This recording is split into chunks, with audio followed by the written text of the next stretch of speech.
United nation में पाकिस्तान अपने ही फंदे में फंसता दिखाई दिया और ऐसे में जबकि भारत ने अफगानिस्तान का साथ दिया एक खास मसले पर, भारत अब पाकिस्तान को उसी की कड़वी दवा पिला रहा है ताकि उसे भी पता चल सके कि दूसरों के मामले में हस्तक्षेप करने का अंजाम कितना बुरा होता है।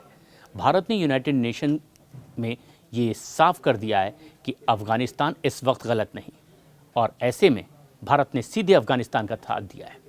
पाकिस्तान की ओर से की जा रही लगातार की कार्रवाई को भारत ने आतंकवाद करार दिया।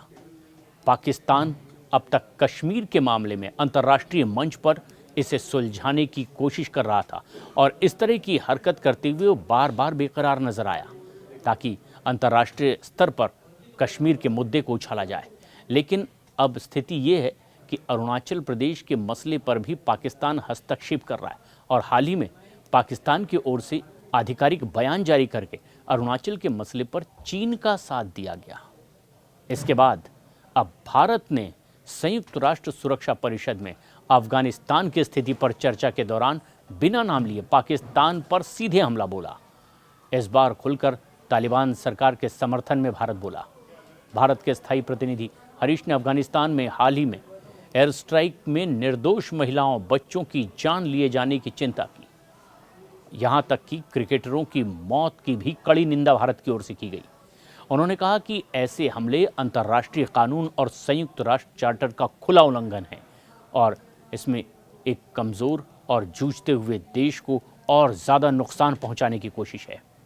भारत ने पहली बार अफगानिस्तान के समर्थन में इतने सख्त लहजे में बात कही है अंतर्राष्ट्रीय फोरम पर। दोनों देशों के बढ़ते संबंधों की भी एक बानगी है। भारत ने ट्रेड और ट्रांजिट टेररिज्म का भी मुद्दा उठाया है, जो कि साफ तौर पर पाकिस्तान की तरफ ही एक इशारा था। भारत ने बताया कि कैसे एक लैंडलॉक्ड देश जीवन रेखा को बंद करना WTO नियमों के बिल्कुल विपरीत है और युद्ध जैसी ये हरकत है। भारत ने कहा है कि हम अफगानिस्तान की क्षेत्रीय अखंडता, संप्रभुता और स्वतंत्रता का मजबूती से समर्थन करते हैं।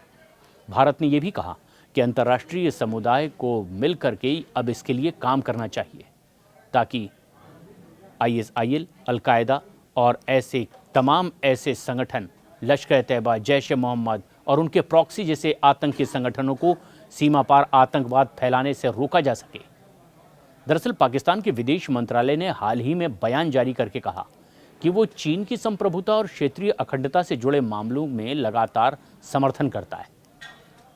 चीन भारत के अरुणाचल प्रदेश के झांगनान का इलाका और इसे पाकिस्तानी विदेश मंत्रालय के प्रवक्ता ताहिर अंद्राबी ने समर्थन भी कर दिया कि वो चीन का हिस्सा है।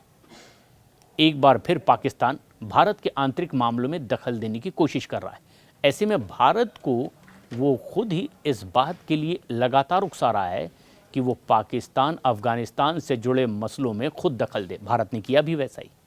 पाकिस्तान की ये चाल आखिरकार उसके लिए बैकफायर साबित हुई और अब भारत के पास एक बड़ा ग्राउंड है कि वो अफगानिस्तान का खुल करके साथ दे। भारत के पूर्व विदेश सचिव रह चुके कमल सिब्बल ने भी पाकिस्तान की इस मूर्खता पर सोशल मीडिया प्लेटफॉर्म X पर टिप्पणी की कि अरुणाचल प्रदेश पर चीन को समर्थन देने के साथ ही पाकिस्तान हमारे लिए ये ज़मीन तैयार कर रहा है कि हम डूरंड रेखा के मामले में अफगानिस्तान की स्थिति का भी समर्थन करें।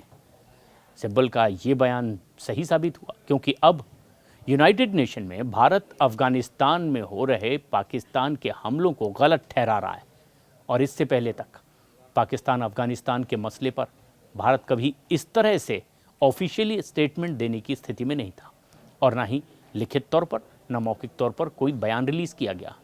लेकिन पाकिस्तान ने इस तरह का आधिकारिक बयान दे करके अब भारत को ये अधिकार दे दिया कि वो अब पाकिस्तान अफगानिस्तान का मसला डूरंड लाइन को लेकर मानवाधिकारों के हनन के मसले पर सीधे अफगानिस्तान के साथ खुलकर खड़ा हो जाए।